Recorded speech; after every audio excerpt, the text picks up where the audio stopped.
Captain Jake Morrison sat in his command chair, watching the stars drift past on the main screen. The UFS Frontier had been patrolling this sector for 3 weeks now, and nothing interesting had happened.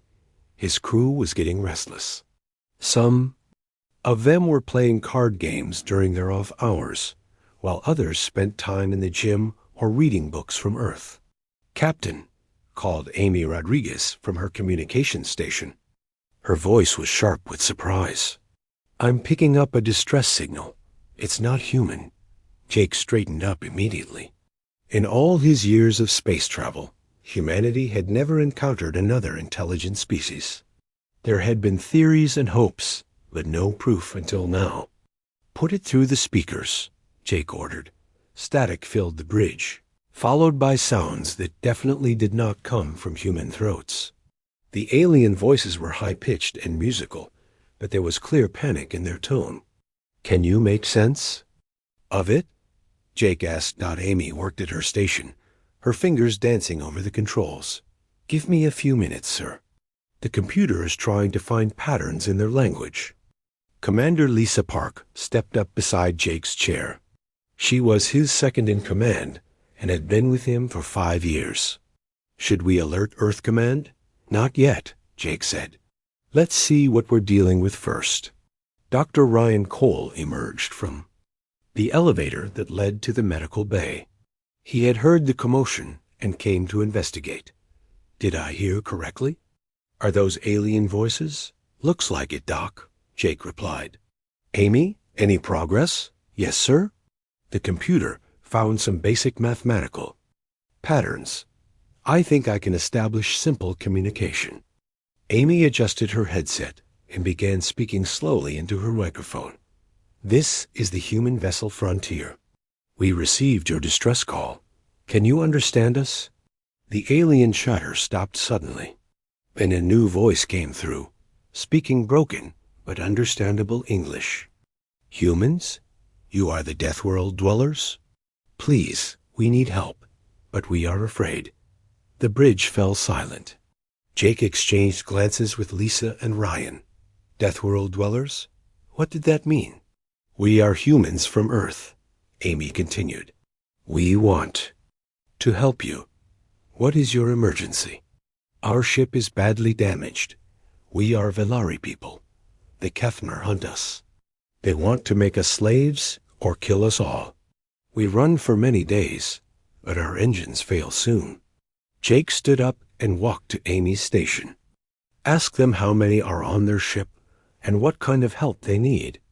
Amy repeated the questions. The alien voice, which sounded female, responded quickly.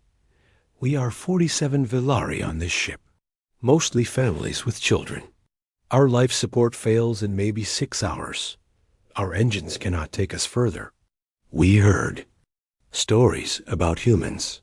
They say you are warriors from a deadly world, but also that you sometimes show mercy to weak ones." Dr. Cole stepped forward. "Captain, if they have children and failing life support, we need to act fast." "I know, Doc." Jake turned to his tactical officer. "Nick, do you see their ship on sensors?" Lieutenant Nick Palmer looked up from his station. "Yes, sir.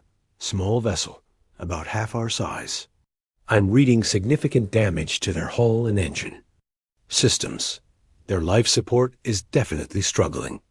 Amy, tell them we're coming to help. Ask if it's safe for us to approach their ship." As Amy translated, Jake felt the weight of the moment.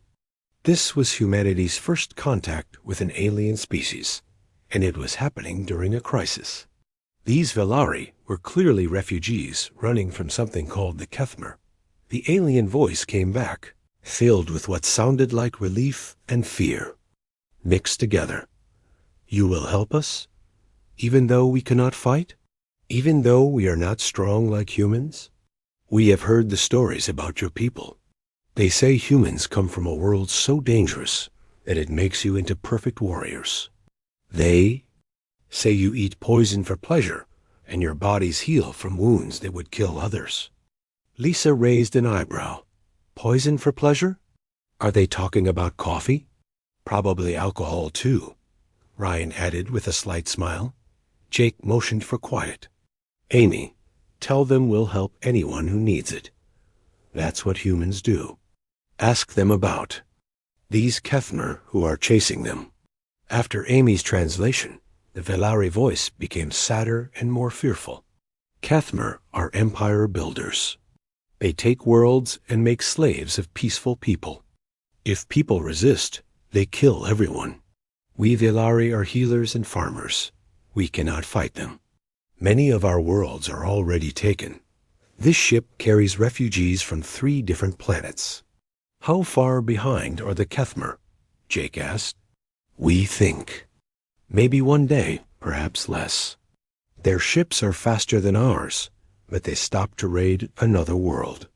That gave us time to escape. Jake looked around at his crew. He could see the determination in their faces. Nobody suggested leaving these aliens to their fate. Amy, tell them we're moving to assist right now. We'll get their people aboard our ship and make sure they're safe. Captain, Lisa said quietly, if these Kethmer are as dangerous as they say, we might be getting into more than we can handle. Maybe, Jake replied. But we can't leave kids to die in space. Nick set course for their ship. Best speed. Yes, sir. As the Frontier changed direction and accelerated toward the alien vessel, Amy continued talking with the Velari. She learned that their spokesperson was named Quilven and that she was some kind of leader among the refugees. Captain Morrison. Amy said, Quilven wants to know if we're sure about this. She says that helping them might bring the Kethmer's anger down on us. Jake thought for a moment. Humanity had been alone in space for so long, exploring and building colonies, but never finding other intelligent life. Now their first contact was with refugees who needed protection from an aggressive empire. Tell her that humans don't abandon people in trouble, Jake said firmly. We'll figure out the rest as we go. As the alien ship grew larger on their screen, Jake couldn't help but wonder what humanity was about to get itself into. But looking at his crew's faces, he knew they would face whatever came next together. The Frontier moved closer to its destiny, carrying the hopes and fears of 2 very different species toward an uncertain future. The Frontier's docking bay had never been so crowded. 47 Velari refugees stood huddled together, their large purple eyes darting nervously around the human ship. They were tall and thin, with pale blue skin and delicate features that reminded Dr. Ryan Cole of gentle deer. Their hands had 4 long fingers, and they moved with careful, graceful steps. Captain Jake Morrison watched as his crew tried to make the aliens comfortable. The Velari seemed terrified of everything, jumping at sudden noises and backing away whenever a human came too close. Dr. Cole, Jake called out, how are they doing medically? Ryan looked up from his scanner. Their vital signs show extreme stress, but no immediate health dangers. However, Captain, there's something strange. My medical scanner is reading toxin warnings whenever it scans near our crew members. Toxin warnings? An elderly Velari with silver markings on her forehead stepped forward hesitantly. Through Amy Rodriguez's translation device, her voice came through as soft and melodic. Forgive us, Captain Morrison. I am Elder Quilven. Our healer Zenthara says your people carry many dangerous substances in your bodies. The smell from your breath contains chemicals that would kill most Velari. Jake looked confused. What chemicals? A younger Velari with intricate blue patterns on her arms approached nervously. I am Zenthara, healer for our people. Your doctor's body shows traces of caffeine, alcohol, and capsaicin. These are deadly poisons to us. How do you survive with such toxins in your system? Dr. Cole laughed, then quickly stopped when he saw the aliens flinch at the sound. I had coffee this morning and spicy food last night. To us, these aren't poisons. The Velari exchanged worried glances. Elder Quilven spoke again. The stories about Deathworld dwellers are true. You consume poison for pleasure can survive. Not poison, Amy explained gently. Just things that taste good to us. Coffee helps us stay awake, and spicy food makes eating more enjoyable. Engineer Kyle Watson approached with his tool bag. Captain, I'd like to take a team over to their ship and see if we can fix their engines. Maybe we can get them mobile again. Good idea. Take Beth Turner with you? As Kyle and technician Beth Turner prepared to leave, they noticed the Velari watching them with amazement. Kyle was carrying a heavy bag of tools that weighed almost 50 pounds, but he handled it easily. Beth was wearing work gloves and had several metal tools hanging from her belt. Elder Quilvin, Amy said, our engineers want to help repair your ship. Is that acceptable? The elderly Velari looked shocked. Your people would touch our technology? Work with metal and electricity? On our world, only special individuals can handle such dangerous tasks, and they must be protected with many safety measures. Kyle and Beth are good at fixing things, Jake explained. They work with dangerous equipment every day. It's normal for humans. Zenthara whispered something to Elder Quilvin in their own language. Then she spoke through the translator. Dr. Cole, may I ask why your people are doing physical training? I saw several humans in a room lifting heavy metal objects and running on machines. Are they being punished? Dr. Cole smiled carefully. No, they're exercising. We do it to stay healthy and strong. You voluntarily stress your bodies? You cause yourselves pain for health? Exercise makes us stronger and helps us live longer. The Velari looked at each other in disbelief. One of the younger aliens spoke up, and the one with brown hair was bleeding from small cuts on his hands, but he continued working. Do humans not feel pain? That's probably Sam from maintenance, Jake said. He was fixing some sharp metal panels earlier. Small cuts don't usually stop us from working. Zenthara's eyes grew wide. A wound that draws blood would require immediate medical attention for Velari. We would become unconscious from the trauma. As Kyle and Beth prepared to cross to the Velari ship, Elder Quilvin pulled Jake aside. Captain Morrison, I must explain about the Kethmer, so you understand the danger we have brought to you. Jake nodded. Tell me. The Kethmer Empire has conquered 12 star systems in the past 50 years. They are warriors from a world with weak gravity, so they are very fast and agile. But they are also cruel. They believe that only the strong deserve to live, and they use weaker species as slaves or food. Food? Jake's expression darkened. Yes. They do not understand concepts like mercy or protection of the weak. When they discover that you have helped us, they will mark humans as enemies. They will study you and then decide whether to avoid you or destroy you. Amy had been listening to the conversation. Elder Quilvin, how did you learn to speak our language so quickly? Velari are natural linguists. We learn languages easily, because we were once traders between many worlds. Before the Kethmer came, we helped different species communicate with each other. Dr. Cole approached with Zenthara following behind him. Captain, I've been learning about Velari medicine. Their healing methods are incredibly advanced. They can regrow damaged organs and repair genetic defects that we consider incurable. And I have learned about human medicine, Zenthara added. Your people perform surgery while the patient is awake. You cut into bodies and repair them with metal and plastic parts. You inject weakened diseases into healthy people to prevent illness. Such courage is beyond our understanding. Kyle's voice came over the communication system from the Velari ship. Captain, you need to see this technology.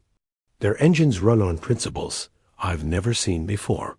No harmful radiation, no pollution, and incredibly efficient. But the materials are so delicate that a small impact damaged everything. Can you fix it? Jake asked. I think so, but it'll take some creative human engineering. These systems are amazing, but they're built for a perfect environment. One rough landing would destroy them. Beth's voice joined the conversation. Sir, I think I can reinforce their technology with some of our materials. Make it more durable, without losing the efficiency. Elder Quilvin looked at Jake with something approaching wonder. Your people share knowledge freely, even with strangers? Why wouldn't we? Most species guard their technology carefully. They fear others will use it against them. We believe knowledge should be shared, Jake explained. It makes everyone stronger. Zenthara touched Dr. Cole's arm gently with one finger. Doctor, may I ask why your people decided to help us? You knew nothing about us. We could have been dangerous.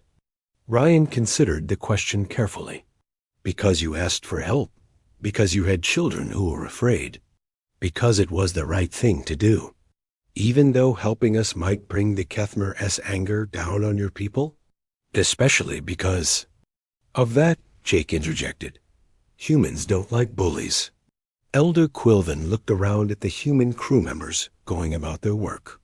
Some were bringing food and water to the Velari refugees. Others were setting up temporary sleeping areas. Everyone seemed focused on helping the aliens feel safe and comfortable. We came seeking asylum from Deathworld warriors, she said softly. But perhaps we have found something else. Perhaps we have found protectors. As the day continued, both species learned more about each other. The humans discovered that Velari art, music, and philosophy were incredibly beautiful and complex. The Velari learned that human strength came not just from their dangerous world, but from their willingness to help others despite personal risk. But deep in space, 3 Kethmer warships were following the trail left by the Velari refugee ship, getting closer with each passing hour. Lieutenant Nick Palmer's voice cut through the peaceful atmosphere on the bridge like a knife. Captain, we have 3 large ships dropping out of hyperspace. They're not human design. Captain Jake Morrison was in the middle of reviewing repair progress with Kyle Watson when the alarm sounded. He rushed to the bridge with Dr. Ryan Cole and Commander Lisa Park close behind him. Show me, Jake ordered. The main screen filled with the image of 3 dark, angular ships that looked like giant metal spears. They were twice the size of the Frontier and covered in weapon ports. Their hulls were black with red markings that seemed to glow in the starlight. Those are Kethmer warships, Amy Rodriguez said, her voice tight with worry. She had been talking with Elder Quilvin when the ships arrived. The Velari are terrified. Some of them are crying.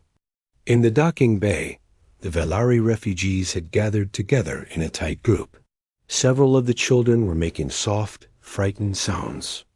Elder Quilvin and Zenthara were trying to comfort their people, but their own fear was obvious. Incoming.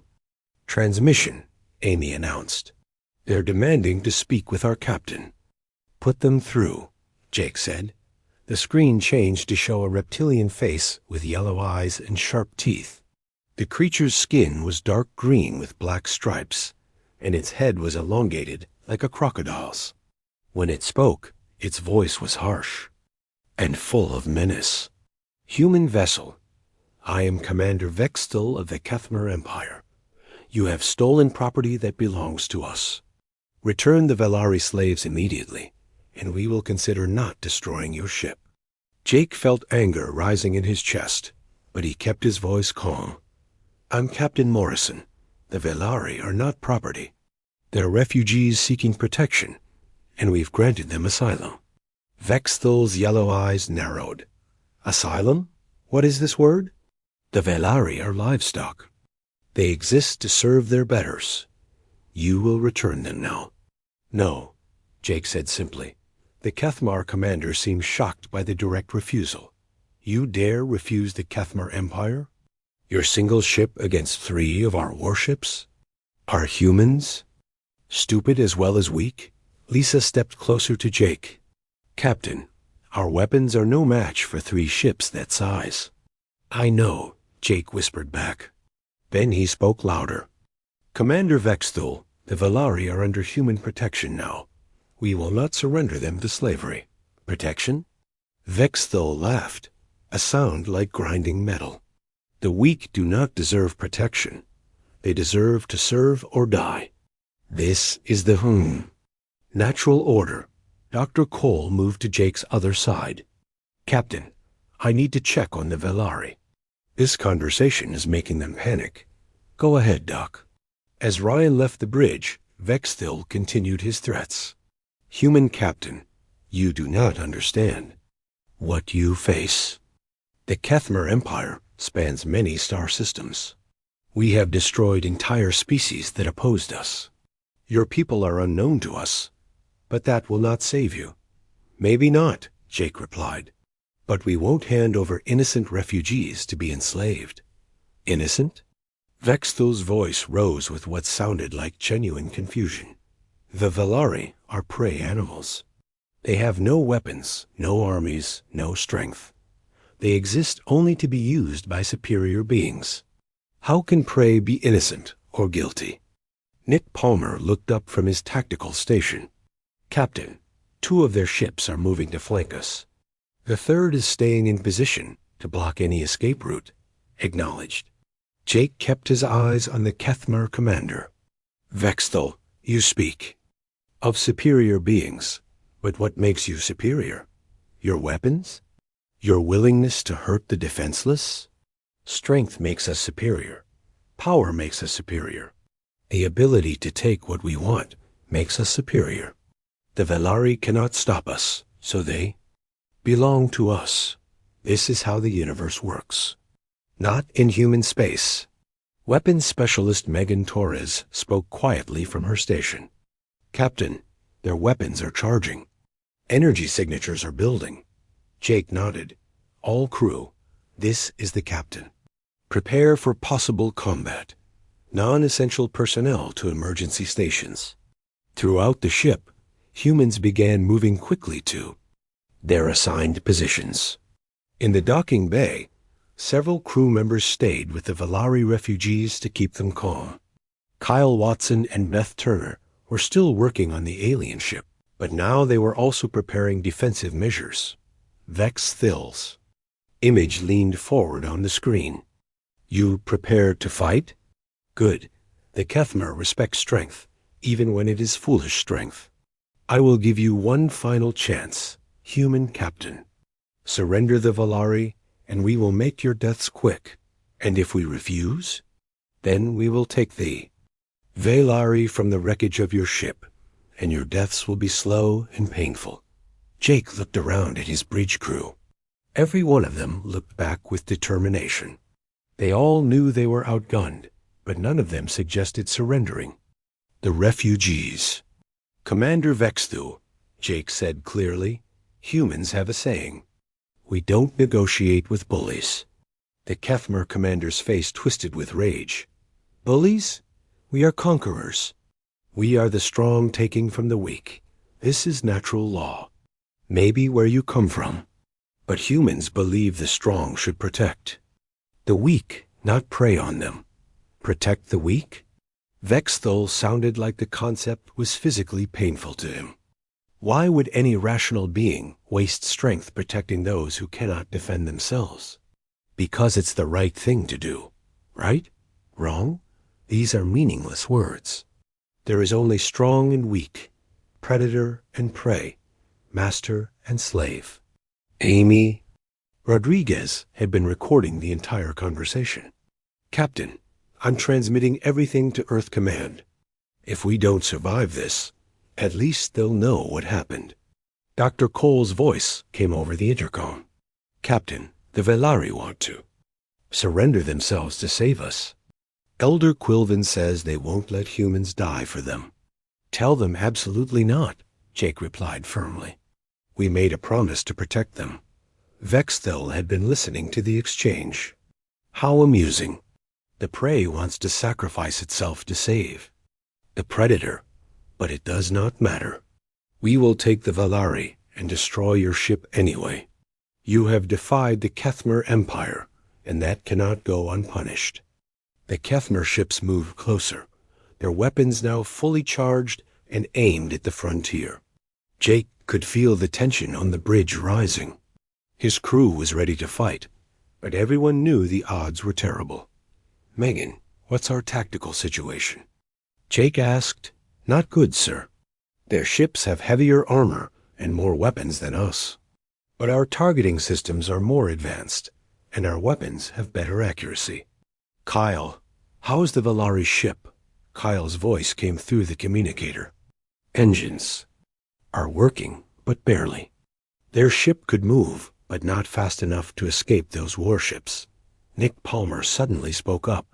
"Captain, I'm detecting additional ships on long-range sensors. Human signatures, but still several hours away. Too far to help us now, Lisa," said quietly. Jake made his decision. "Vexthal, this is your last warning. Leave this system immediately, or face the consequences." The Kethmer commander threw back his head and made that grinding laugh again. "Consequences? From one small human ship? You amuse me, Captain, but my amusement is ended. Prepare to be destroyed." The transmission cut off, and the 3 Kethmer warships began their final approach. On the frontier, humans prepared to fight against impossible odds to protect a group of alien refugees they had known for less than 2 days. In the docking bay, Elder Quilvin watched the human crew members checking their weapons and preparing defensive positions. She turned to Zenthara and spoke in their own language. "What do you think?" Zenthara asked. "I think we are about to learn what Deathworld warriors are truly capable of."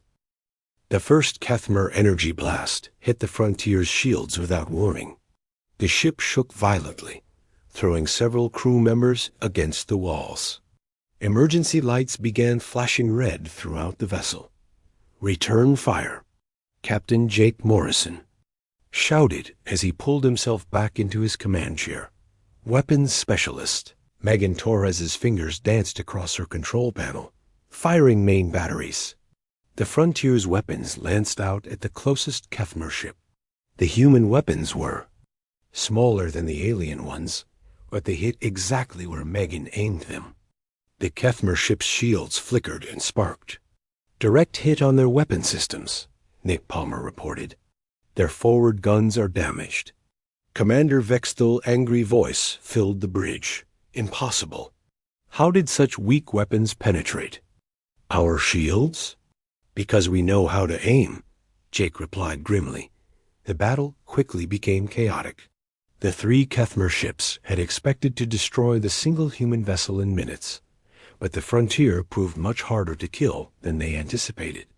Every time the alien ships fired, Captain Morrison and his crew seemed to know exactly where to move to minimize damage. "Lisa, take us between those 2 ships," Jake ordered. "Make them worry about hitting each other." Commander Lisa Park's hands flew over the navigation controls. The Frontier dove and rolled like a fighter plane, using its smaller size to stay out of the worst enemy fire. The Kethmer ships were fast, but they had been designed for straight-line attacks against helpless targets, not for this kind of close combat maneuvering. In the docking bay, Sergeant Dana Walsh and her security team had set up defensive positions around the Valari refugees. The aliens were huddled together, some crying softly, but they watched in amazement as the humans worked calmly under fire. Sergeant Walsh, one of the younger Valari, asked through Amy's translation system, "Why are your people not afraid?" "Your ship is being attacked by much larger enemies." Dana checked her rifle and smiled. "We are afraid. But fear doesn't stop us from doing our job. You can function while afraid? Fear keeps us alert, helps us think faster and fight harder." "Elder." Quilvin stared at the human soldiers.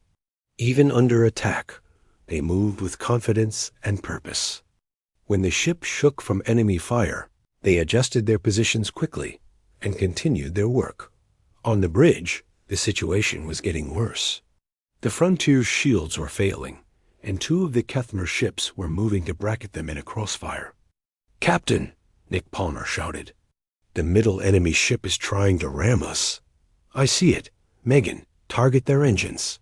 The Frontier's weapons struck the attacking ship's rear section, causing explosions along its hull. But the ship didn't stop. It was still coming straight at them. All hands, brace for collision.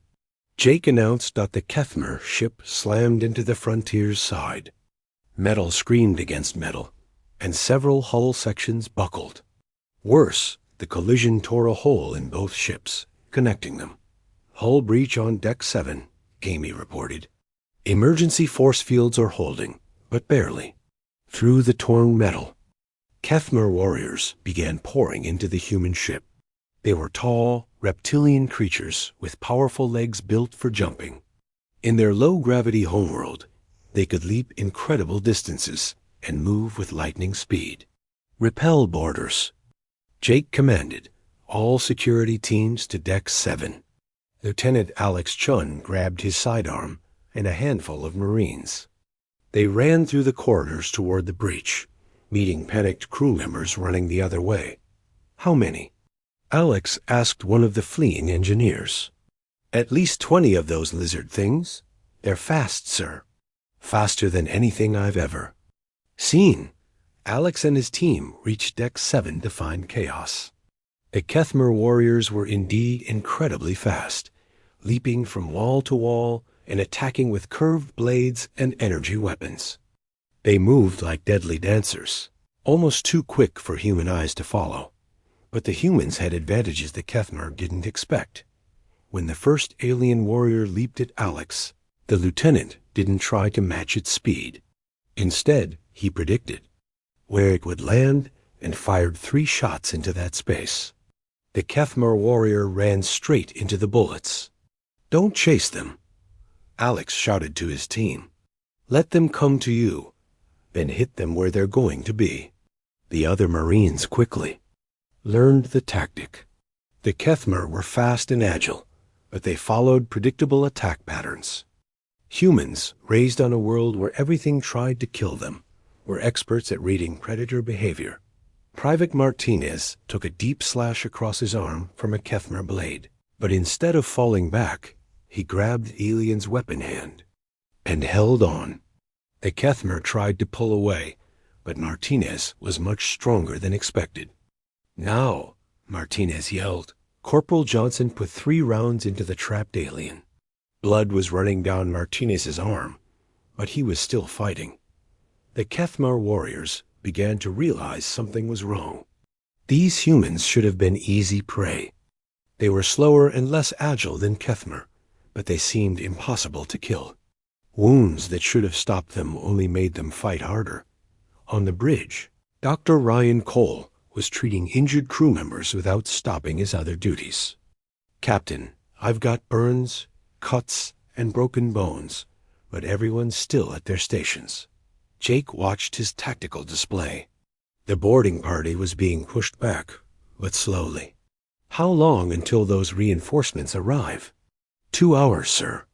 Nick replied, maybe less if they push their engines hard. The ship shook again as the 2 remaining Kethmer vessels continued their attack. The Frontier's weapons were still firing back, scoring hit after hit on the enemy ships. But the human vessel was taking severe damage. In the boarding action, Alex Chun made a desperate decision. Follow me, he shouted to his remaining Marines. We're going through the breach onto their ship. Sir? Corporal Johnson looked at him like he was crazy. If we can damage their ship from the inside, maybe we can even the odds. Alex led his team through the twisted metal of the hull breach and onto the Kethmer vessel. The alien ship was dark and hot, with a thick, humid atmosphere that smelled like a swamp. The Kethmer hadn't expected humans to board their ship. Alex and his team fought their way toward what looked like the enemy vessel's engine room, using their knowledge of ship design to guess where the most critical systems would be. Back on the Frontier, Sergeant Walsh received a report that made her smile grimly. Captain, Lieutenant Chan's team has reached the enemy engine room. They're setting charges. Outstanding. Tell them to get back here as soon as possible. The explosion that followed lit up space like a small star. The Kethmer ship that had rammed them lost power and began drifting. Alex and his team barely made it back through the breach before their escape route was sealed by emergency systems. Commander Vexthil's voice came over the communication system, filled with disbelief and rage. What are you? How do you fight? While wounded? How do you board our ships? How do you function under conditions that should kill you? We're human, Jake replied simply. We come from a world that spent millions of years trying to kill us. We learned to be tough. This is impossible. The weak cannot defeat the strong. Maybe you need to redefine what makes someone strong. The remaining 2 Kethmer ships were retreating now, their confidence shattered.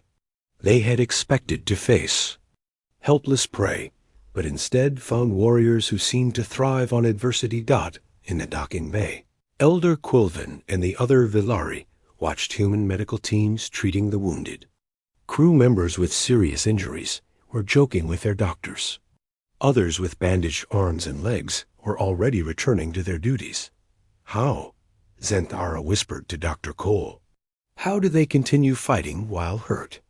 Pain tells us we're alive, Ryan replied as he stitched up a cut on Alex Chun's forehead. And being alive means we can still protect what matters. The young Villari healer stared at the humans in wonder.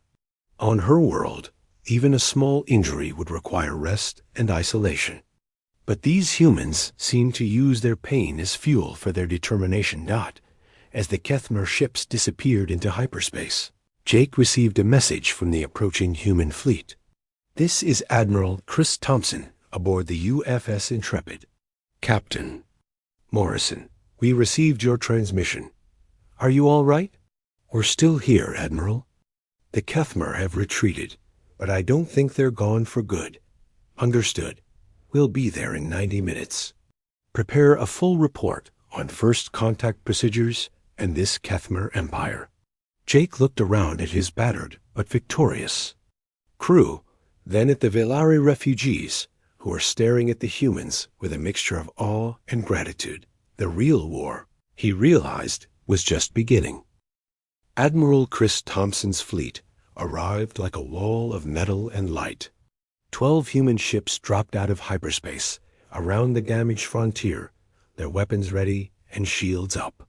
Captain Jake Morrison had never been so happy to see reinforcements. In his life, the Admiral himself came aboard the Frontier 2 hours later. He was a tall man with gray hair and sharp eyes that missed nothing. As he walked through the ship, he saw the battle damage, the wounded crew members still working at their posts, and the 47 Villari refugees in the docking bay. Captain Morrison, Admiral Thompson said as they met in Jake's ready room. I've read your initial report. First contact with an alien species, refugees seeking asylum, and immediate combat with something called the Kethmer Empire. Is that accurate? Yes, sir. The Villari are peaceful people fleeing slavery. The Kethmer are aggressive empire builders who see other species as property. And you decided to protect the refugees even though it meant fighting 3 enemy warships. Jake straightened in his chair. It was the right thing to do, sir. Admiral Thompson smiled. I agree completely. But Captain, I need you to understand what this means. According to the Villari, this Kethmer Empire spans multiple star systems and has been expanding for decades. We're not dealing with a small problem. I know, sir. Commander Vexthil made it clear that they'll be back with more ships. Before the Admiral could respond, Amy Rodriguez's voice came over the intercom. Captain, Elder Quilvin requests a meeting with you and the Admiral. She says it's important.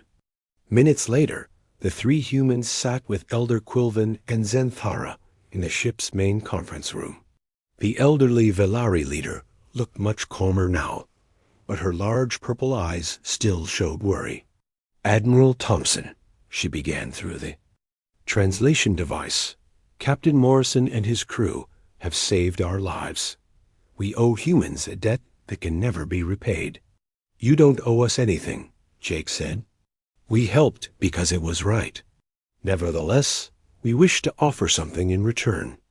Velari technology, our knowledge of the galaxy, and our connections with other peaceful species who are also threatened by the Kethmer. Dr. Ryan Cole entered the room carrying a datapad. Admiral, I've been working with Zenthara on combining our medical knowledge. The results are incredible. Explain, Admiral Thompson said.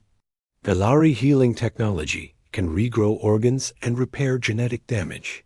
Combined with human surgical techniques and our resistance to trauma, we could revolutionize medicine for both species. Zenthara spoke up. And human medical practices can help my people become stronger. Your concepts of physical fitness and pain tolerance could extend Velari lifespans significantly. Engineer Kyle Watson appeared at the conference room door. Sorry to interrupt, but Admiral, you need to see what we've accomplished with their ship. The group moved to the docking bay where the Velari vessel sat. Kyle and Beth Turner had been working on it for hours, and the changes were remarkable. We've reinforced their engine systems with human materials, Kyle explained. The efficiency is still incredible, but now it can handle rough conditions. No more breaking down from small impacts. Beth pointed to various modifications. And we've added human backup systems. If their delicate technology fails, our robust systems take over automatically. Elder Quilvin looked amazed. You have made our ship stronger without losing what made it special? That's the idea, Kyle said. Human engineering philosophy is about making things that work under any conditions. Admiral Thompson was studying the technical readouts. This is impressive work. Captain Morrison, I think we're looking at the beginning of something much larger than a simple rescue mission. Amy Rodriguez approached the group with a worried expression. Admiral, we're receiving multiple distress calls from different sectors. Other alien species are requesting human assistance. Word is spreading that humans helped Velari against the Kethmer. How many? Admiral Thompson asked. 7 different species so far, sir. All of them claim to be refugees from Kethmer expansion. Elder Quilvin nodded sadly. The Kethmer Empire has many enemies, Admiral. Most are species like us, who cannot fight back effectively. They have been waiting for someone strong enough to stand against the Kethmer. And they think humans are strong enough? Admiral, Zenthara said quietly, we have seen your people fight while wounded. We have seen them board enemy ships during battle. We have seen them refuse to surrender innocent lives even when outnumbered. If humans are not strong enough, then no one is. Dr. Cole looked up from his medical scanner. Sir, there's something else. The Velari have contacted other friendly species in this region.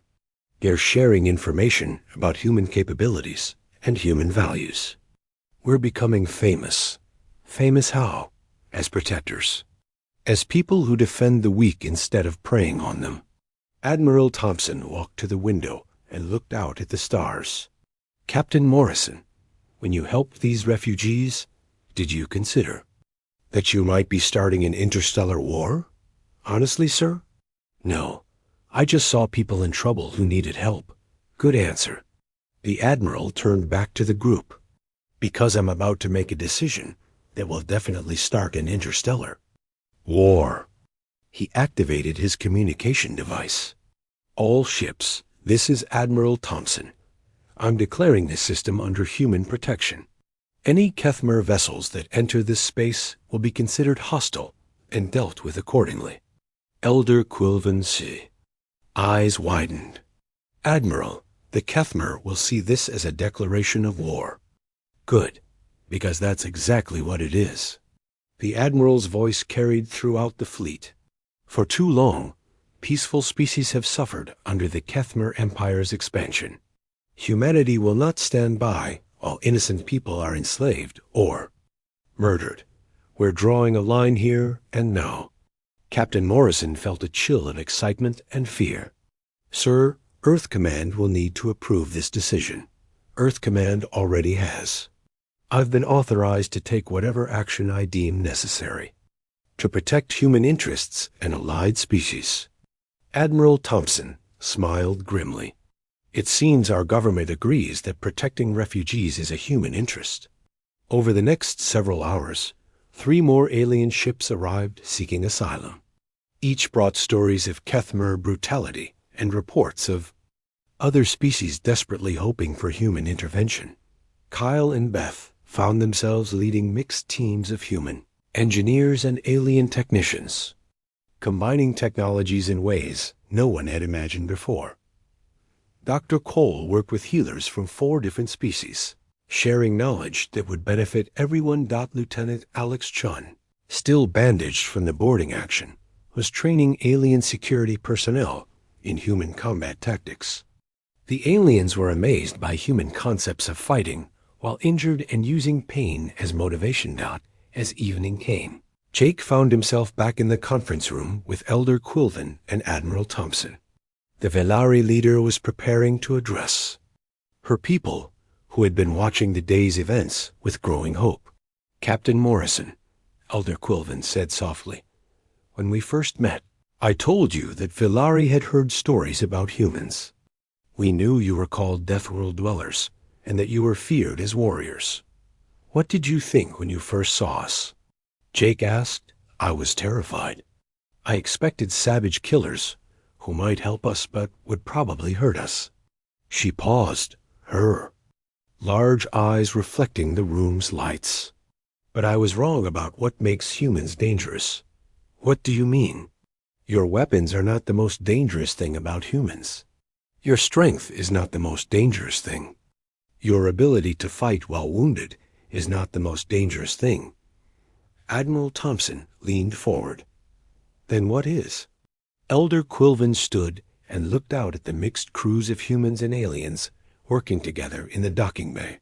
The most dangerous thing about humans is that you remember what it means to be gentle with those who cannot defend themselves. You have all the power of a Deathworld species, but you use it to protect instead of to conquer. She turned back to them with something that might have been a smile on her alien features. We came seeking asylum from Deathworld warriors, Captain Morrison, but we found something the galaxy needs much more. We found protectors who are strong enough to fight monsters and gentle enough to comfort children. As if summoned by her words, the sound of human laughter mixed with alien voices drifted up from the docking bay where Kyle was teaching Young Velari how human tools worked well. Beth showed them pictures of Earth's animals. The war with the Kethmer Empire was just beginning, but humanity had already won something more important. They had found their place in the galaxy not as conquerors, but as guardians of those who needed protection. And across known space, the word was spreading. If you were peaceful and in danger, look for the humans. They would stand between you and any threat, no matter how powerful, because that's what humans do.